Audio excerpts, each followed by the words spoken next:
In the name of Maori Greens, I would like to begin with a special thought for Ingrid Betancourt and the people of Tibet. Green friends, Yorana, hello. I would like to present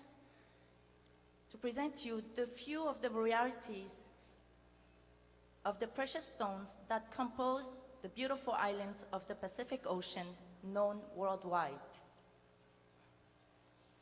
In the eastern south, the Pitcairn and Easter Islands. Up north, the islands of Hawaii.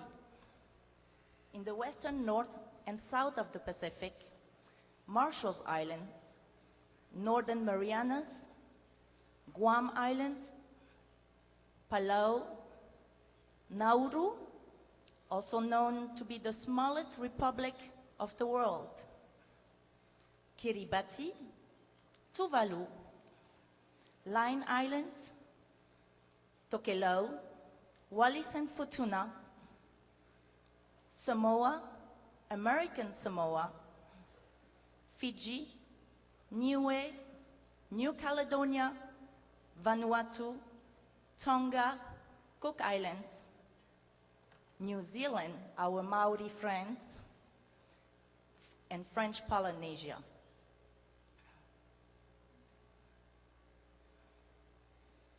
Of course, there are so much more islands in the Pacific Oceans that it is impossible to name them all in a restriction time.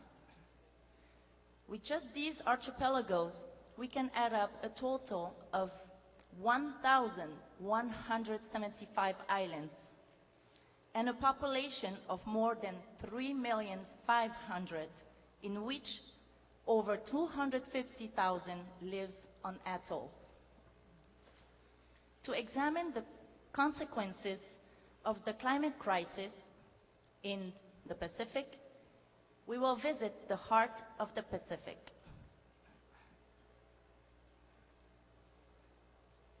The heart of the Pacific is French Polynesia, in which I am representing. Its 5 archipelagos is scattered on maritime zone of 5.5 million square kilometers, an area as big as Europe, like you can see here on the PowerPoint. Our territory composed of 118 islands. In other words, 85 atolls and 33 islands, in which 67 are inhabited. It is a spread out territory that totalizes only 3,000 square kilometers of emerged lands for a population of 265,000. Tahiti, the biggest island, represents 1/3 of this surface.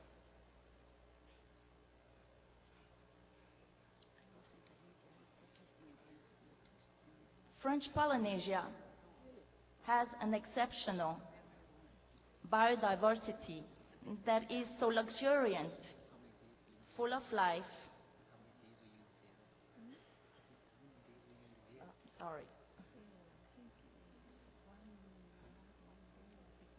Any technical?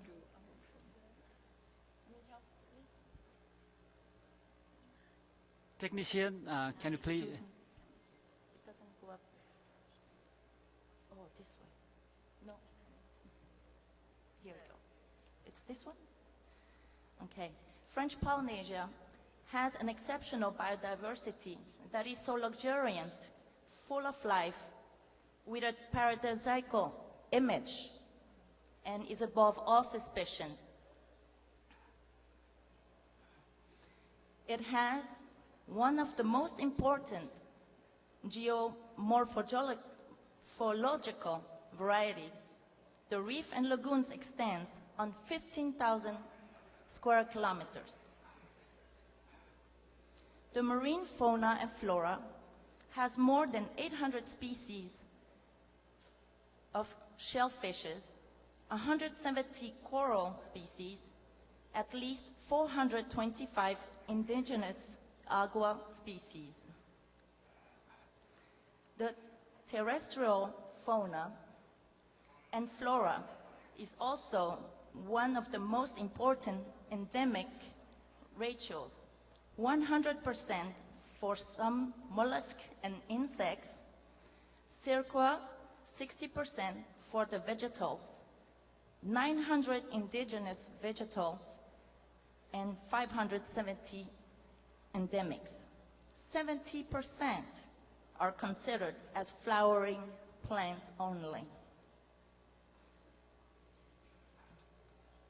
The ivafaune is 74% endemic, if we don't count the introduced species.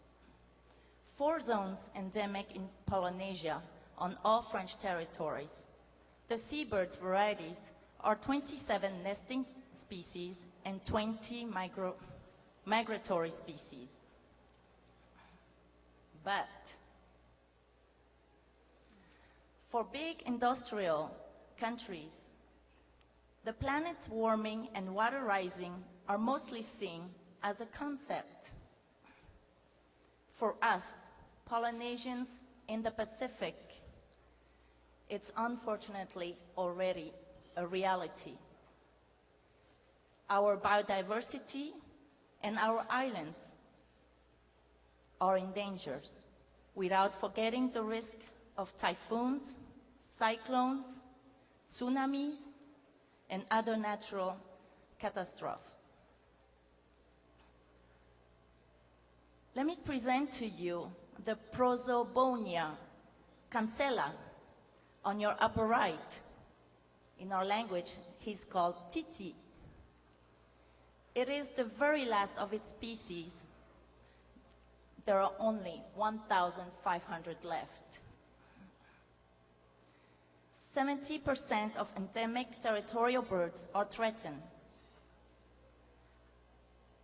142 crops considered endangered and protected. 68 mollusk species extended.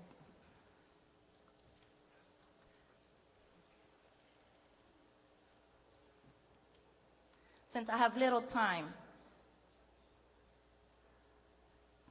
today, it is no longer the climate crisis, but it is the humanities crisis.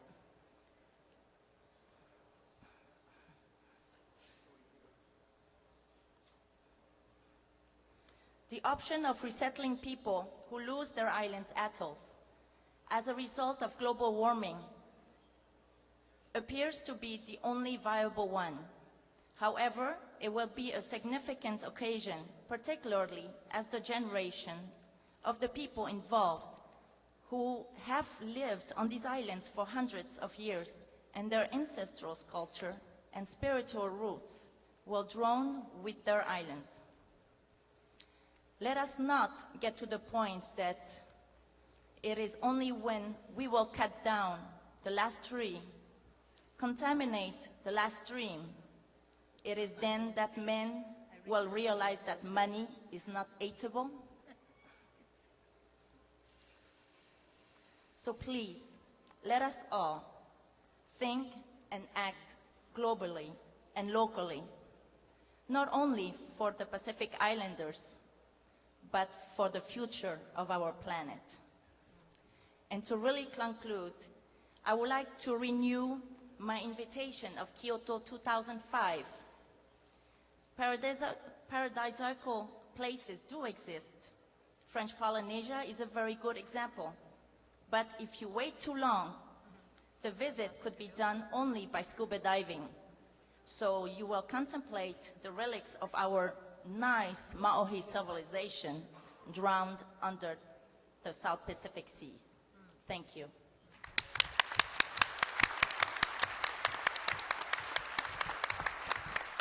Thank you, Moena. Now we have the final presentation